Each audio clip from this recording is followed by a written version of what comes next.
So it is now 10:55 p.m. on Friday, March 7th, 2025. I've just left a second voicemail for the Greenville Group, pretty much 55 minutes after the first voicemail that I left, right around 10:07, to let them know that their sponsored paid psychopath for hire, Jasmine Irizarry, has been continually using a directed energy weapon to electronically assault me over the last 3 hours now while I've been lying in this bed trying to rest. The constant psycho circus of dysfunction, malfunction, harassment, surveillance-based aggression, violence, death threats, obscene phone calls, psychos trying to break down my door, psychos screaming outside of my windows has nothing to do with me. I do not interact with these pieces of shit because they're pieces of shit, right? I don't get paid enough to interact with these low-life scum that the Greenville Group crams in large numbers in their building complex. And they're violating their own policies by keeping Irizarry, a known sex offender and psychopath who claims to be a IT expert and a structural engineer, in this building. Irizarry should not even be living in any building. She should be in a locked psychiatric facility because she's a psychopath. 15 or 16 years ago, she was in a locked psychiatric facility at the Lemuel Shattuck Hospital in Jamaica Plain, barely a mile and a half down the road from this psycho circus of dysfunction that the Greenville Group have turned their building complex into over the last 13 years. Irizarry was at the Shattuck Hospital as an inmate in 2006 because she was a very disturbed psychopath who was trying to kill other people by vomiting all over them and smearing her contaminated body fluids on the staff. And the staff had to wear protective gear around her. I did not treat Irizarry. I was in a PhD program for clinical developmental psychology at the time, and I was performing a neuropsychological practicum rotation at the Shattuck Hospital, along with other members of my PhD program, some of whom were working directly with Jasmine Irizarry. And again, Irizarry is positive for a deadly viral disease that is spread through body fluids. I'm sure she is now because she was then. So the Greenville Group are fully aware of Jasmine Irizarry's homicidal tendencies and her need to target other people. They're the ones who told me she's a psychopath. The Boston police told me she's a psychopath. I would have figured that out myself, except that I didn't need to figure it out. It's constantly smacking me in the face every time I try to use my toilet or my shower, and every time I try to lie on my bed. Irizarry claims to be an IT expert. She's put this in writing in multiple comments on social media. Her sponsor, Oleg Alisayev, the Russian property manager of the Greenville Group, who thinks that hacking is a good thing, has repeatedly praised Irizarry's criminal activities and abilities as if she is some sort of Olympic champion. So while I'm lying here trying to rest, minding my own business, and not interacting with the disgusting, mentally disturbed pieces of psycho filth that the Greenville Group cram in large numbers in this building, they keep coming at me. And they're doing it using surveillance devices that the Greenville Group themselves have stupidly admitted are in my bathroom, in my living space. I don't know, half a dozen staffers at the Greenville Group over the last 10 years have admitted that there's surveillance devices in here, and they don't even think it's a big deal. Maybe it's not, but it certainly becomes a big deal when a perving, creeping psycho sex offender like Irizarry uses electronic assault devices that she herself has admitted to using to electronically assault me continuously for 3 hours while I'm lying on my bed. I called the Greenville Group almost an hour ago. I gave them an hour to contact their paid psychopath, Irizarry, and tell her to back off with the directed energy device, and she has not backed off. So here's what I'm going to do.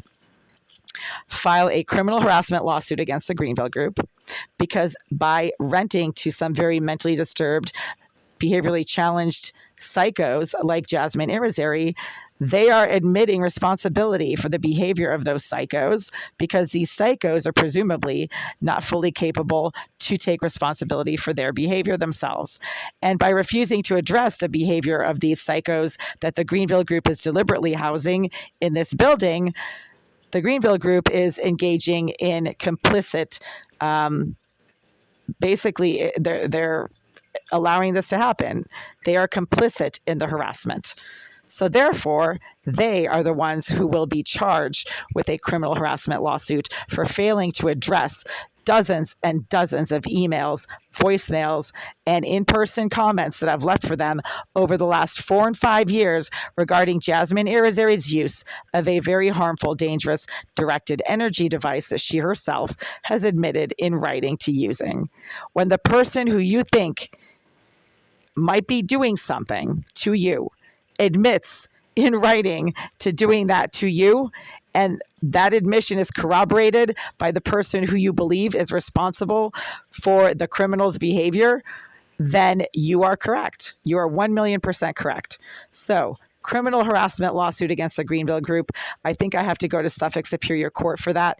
I don't know if the housing court does criminal lawsuits, landlord-tenant harassment. This is criminal harassment because the Greenville Group repeatedly refuses to address Jasmine Irizarry's constant use of a very harmful, dangerous directed energy device that she has admitted to using. I mean, right now, while I'm lying here, I have a current running through me. It is an electrical current that is not being caused by any kind of electronic equipment that I have in this unit because I have no electronic equipment in this unit.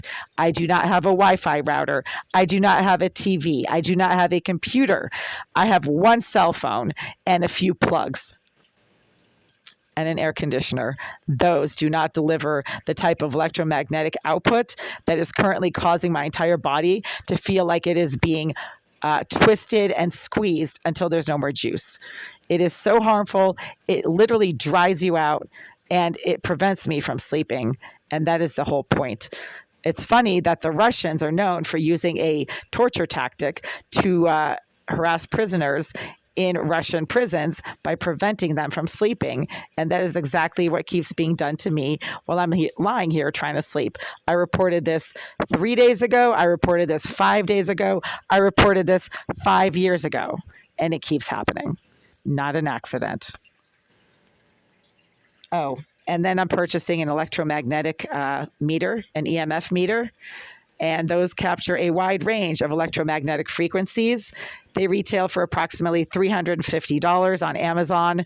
So obviously, I'm not the only person who's concerned about high levels of electromagnetic output in their environment and in their living space. Amazon would not be selling EMF meters for $350 if they weren't able to sell those devices and if there wasn't a large market for them.